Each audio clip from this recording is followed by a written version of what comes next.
నమస్తే అన్న అందరికీ నమస్కారం. కువైట్ దేశవ్యాప్తంగా తనిఖీలు జరుగుతూ ఉన్న విషయం అందరికీ తెలిసిందే. ఇందులో భాగంగా కువైట్ దేశంలో మద్యాన్ని అక్రమ రవాణా చేస్తూ ఉన్న మద్యం అక్రమ రవాణాలో పాల్గొన్న వివిధ దేశాలకు చెందిన 17 మంది ప్రవాసులను అరెస్టు చేసినట్లు మాదక ద్రవ్యాల నియంత్రణ విభాగం తెలిపింది. అలాగే ఈ లిక్కర్ ఆపరేషన్ లో సుమారు 1284 కిలోల వివిధ రకాల మద్యాన్ని స్వాధీనం చేసుకున్నామని చెప్పి, దీని విలువ 1,00,000 దినార్లకు పైగా ఉంటుందని చెప్పి అధికారులు స్థానిక మీడియాకు తెలియజేశారు. అలాగే వీరందరిపైన చట్టపరమైన చర్యల కోసం సంబంధిత అధికారులకు రిఫర్ చేశామని చెప్పి అధికారులు వెల్లడించారు.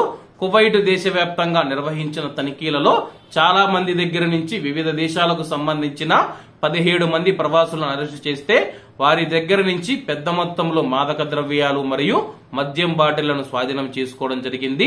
మద్యం బాటిళ్లను స్వాధీనం చేసుకున్నాము, మాదక ద్రవ్యాలను స్వాధీనం చేసుకున్నాము. వీటి యొక్క విలువ 1,00,000 దినార్లు ఉంటుందని చెప్పేసి, అలాగే వీరందరిపైన చట్టపరమైన చర్యల కోసం సంబంధిత అధికారులకు రిఫర్ చేశాము. చట్టపరమైన ప్రక్రియ పూర్తయిన తర్వాత కోర్టు ముందు హాజరుపరిస్తే కోర్టు వారికి జైలు శిక్ష వేస్తుందా, జరిమానా విధిస్తుందా, లేకపోతే కువైట్ దేశం నుంచి బహిష్కరిస్తుందా అనేది తెలియాల్సి ఉంది. కాబట్టి అందరూ బాగుండాలి, అందులో మనం ఉండాలి. అందరికీ నమస్తే అన్న, జై హింద్.